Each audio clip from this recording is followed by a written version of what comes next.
Hey guys, Spirit of the Law here. This video is going to be all about the Montezuma Campaign from Age of Empires 2. With my Aztec Civ overview coming out next, I thought it'd be fitting to do a video on the campaign that features them, and see how closely it follows the historical events it's depicting of Cortes and his interactions with the Aztecs.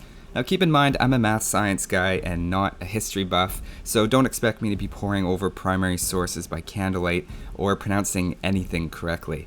Let's look at this more like entertainment and possibly a sometimes inaccurate summary by a layman, rather than as a scholarly lecture by a historian. I'm compiling information I find on Wikipedia along with podcasts I listen to while playing the campaign, which interview people who have written books and are generally experts on the Spanish and Aztec contact. I have some of what I thought were the better podcasts and sources listed in the description in case you're interested in learning more. There's a lot of interesting stuff I've had to leave out because it didn't tie in very well with the campaign. So with that, let's check it out.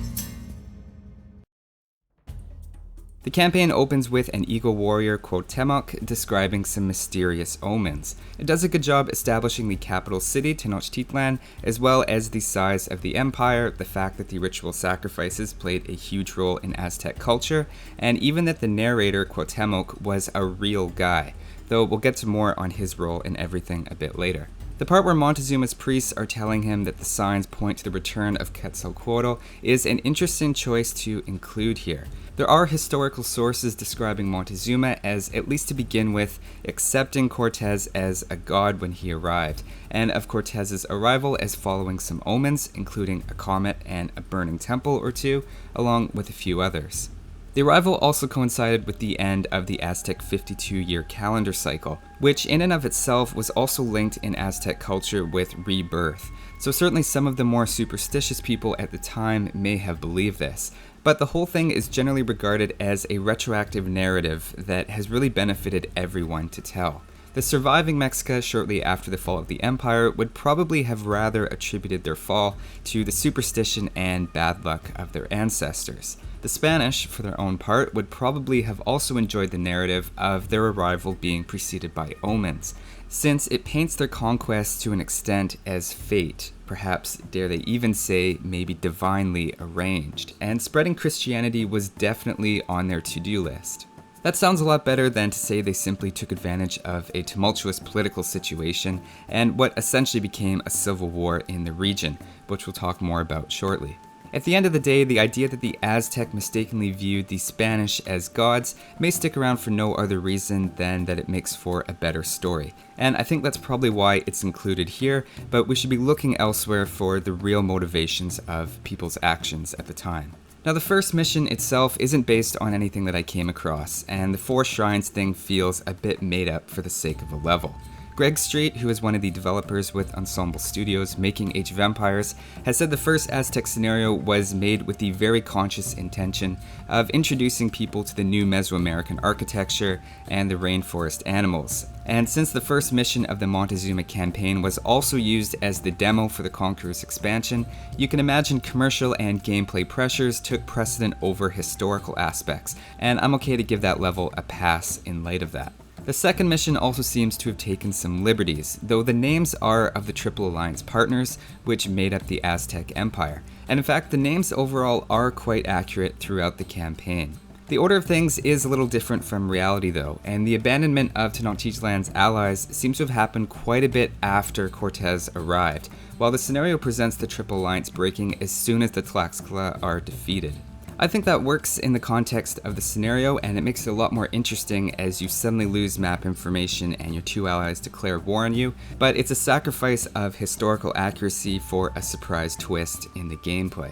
The Tlaxcalans did join the Spanish as their strongest ally in the region, which is reflected pretty well, I think, in the campaign several times.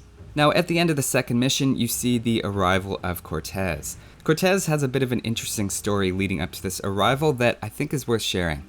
So the Cuban governor, Diego Velzquez, is a pretty powerful guy in the region for the Spanish crown and was the brother-in-law of Cortes, and is the one that gave Cortes the mission of taking some ships to go negotiate trade with the Aboriginal people on the Atlantic coast of modern-day Mexico. But Cortes was specifically not authorized to conquer anything.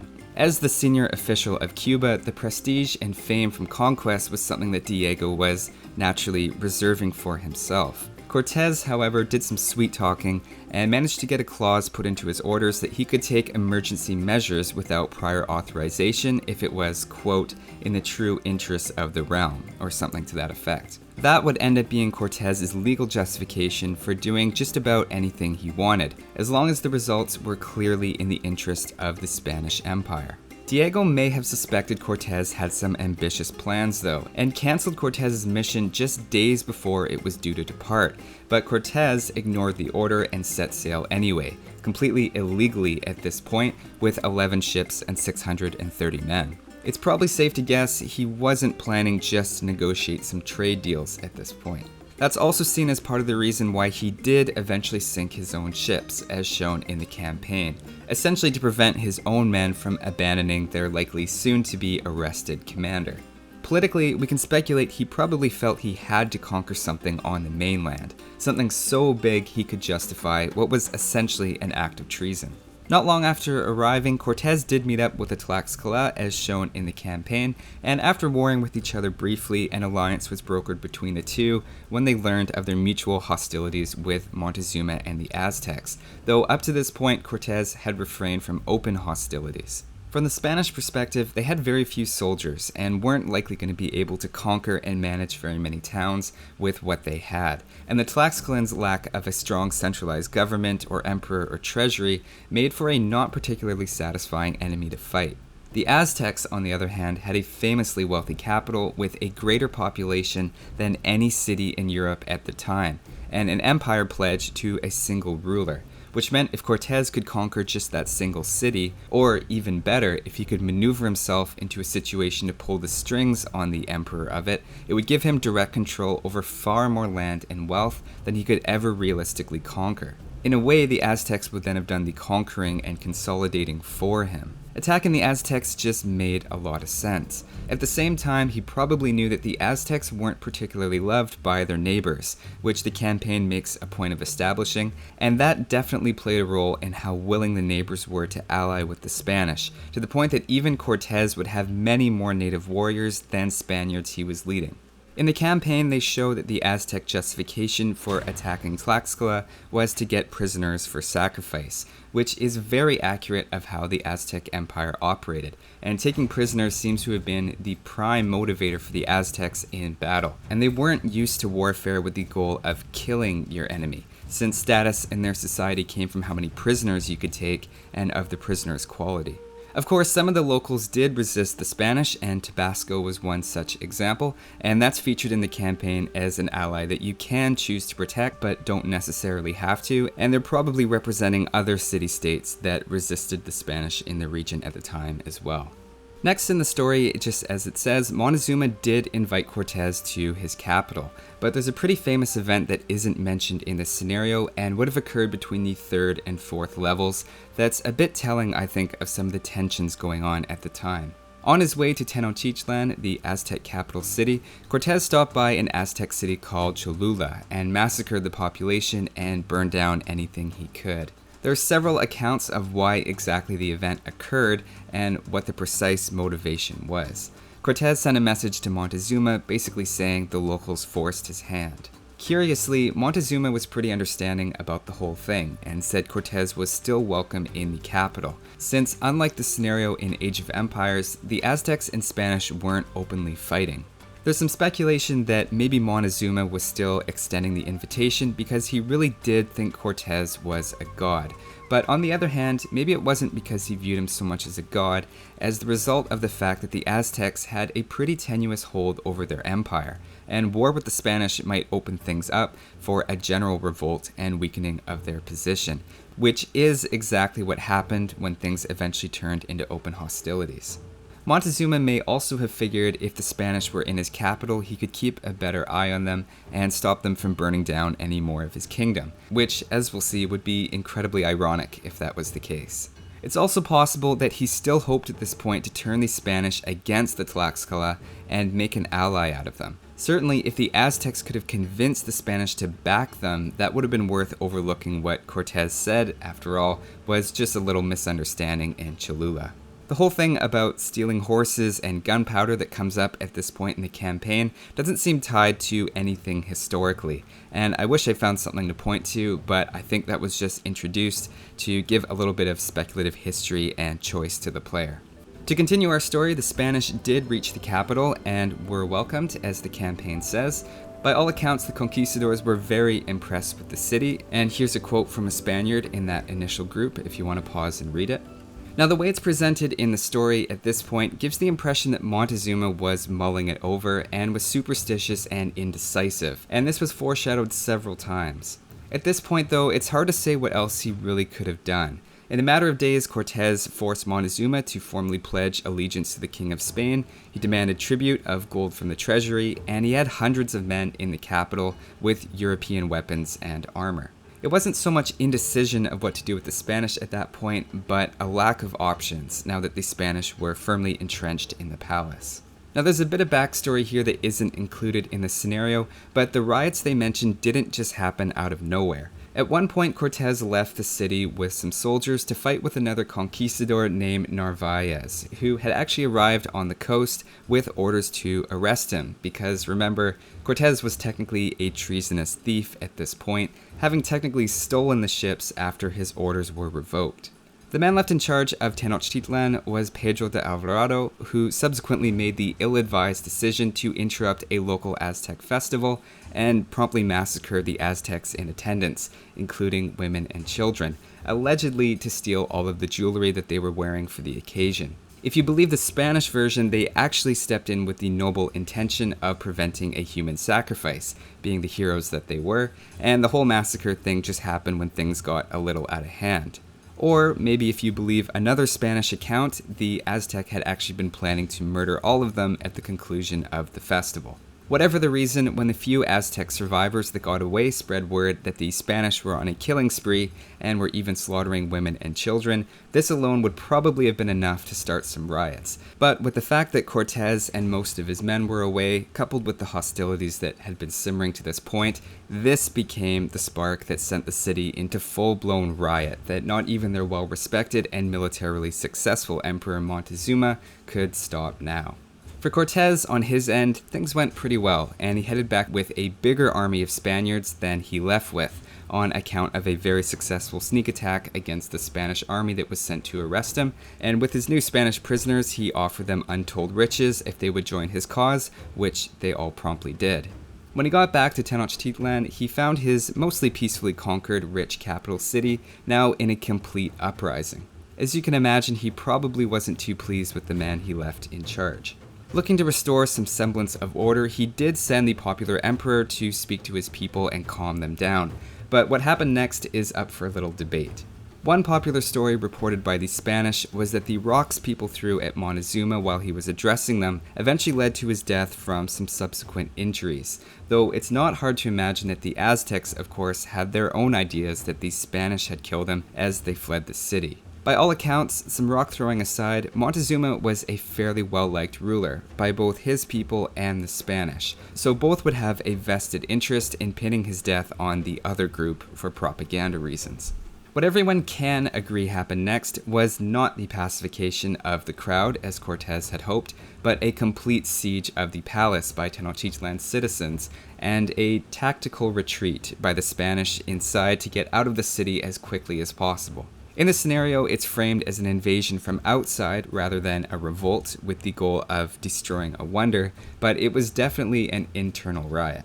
Just as a side note, I'm actually pretty impressed by the layout of the map here, and in terms of geography, it's certainly recognizable. The level is called La Noche Triste, which is what the night was referred to, and the campaign does a really good job of telling this part of the story, with the Spanish trying to sneak across the water at night and were bogged down by their armor and the gold that they tried to bring with them. If you like, you can apparently even go visit the tree that Cortes cried on when it was all over. This all happens very quickly in the story, but in reality it happened over a few days, and it wasn't immediately following Montezuma trying to speak to the people, but overall it's a really good summary as far as I can tell. In the end, the Spanish did leave the city, and at least for the moment, it was back under Aztec control.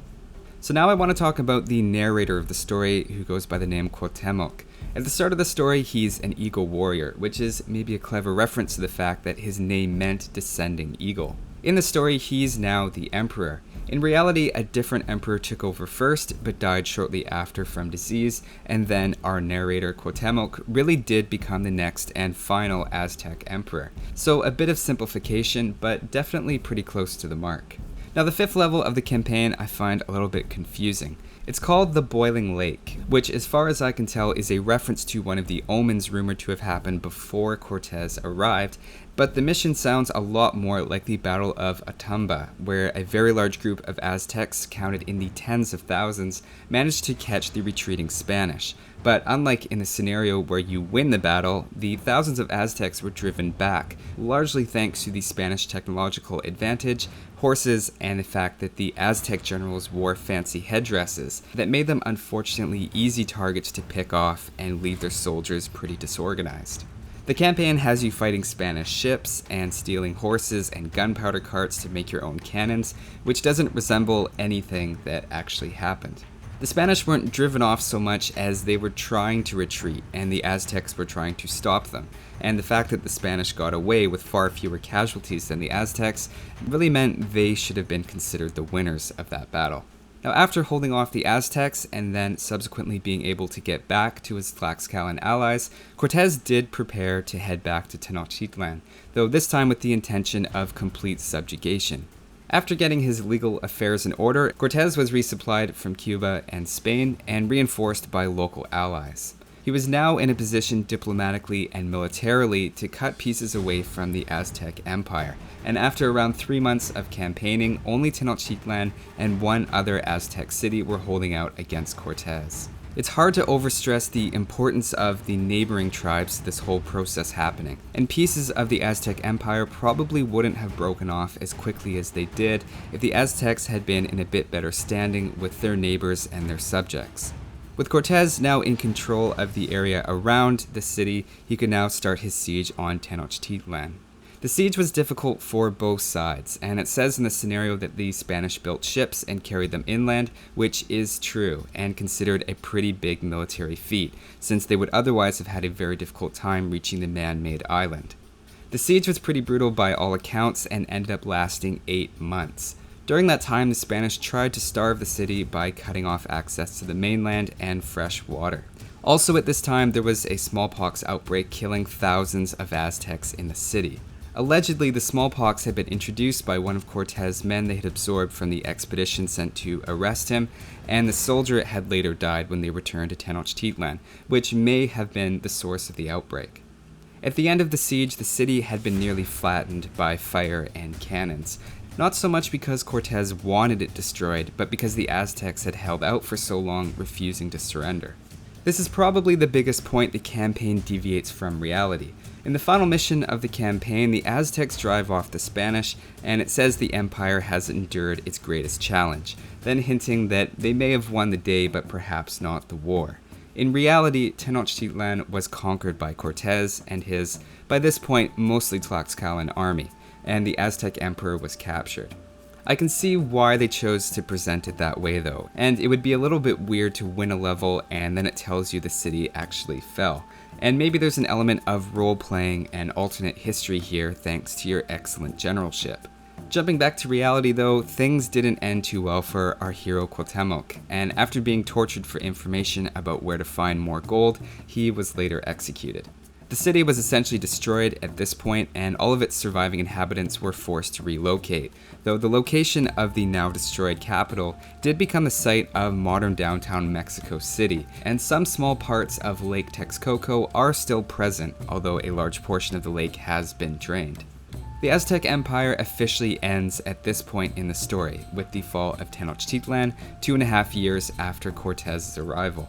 In the end, Cortes may have illegally flouted his orders when he set sail, but the results were undeniably a financial success for Spain. He governed over the new territory of Mexico for a few years, which he named New Spain, but eventually lost the post and had to return to Europe due to some political pressures. Cortes ended up leading a bit of a depressing life after this point and faded into financial ruin, but he did get a Neil Young song named after him, and he's featured on the old 1,000 pesetas bill in Spain. So I suppose he did alright for himself in the end, though he doesn't seem to be a particularly beloved figure in Mexico.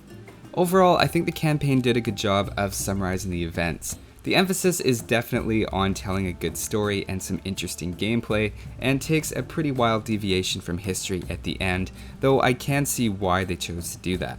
So I hope you guys enjoyed that. The Aztec Civ overview should be coming out in the not too distant future. I know this is sort of an unusual video for the channel, but if you guys are into it, I wouldn't mind slowly adding to it as a series and cover some of the other campaigns, maybe coinciding with the appropriate Civ overviews. I haven't quite decided on that yet, and it probably depends on how you guys feel about it. But that's all for this one. Thanks for watching, guys, and I'll see you next time.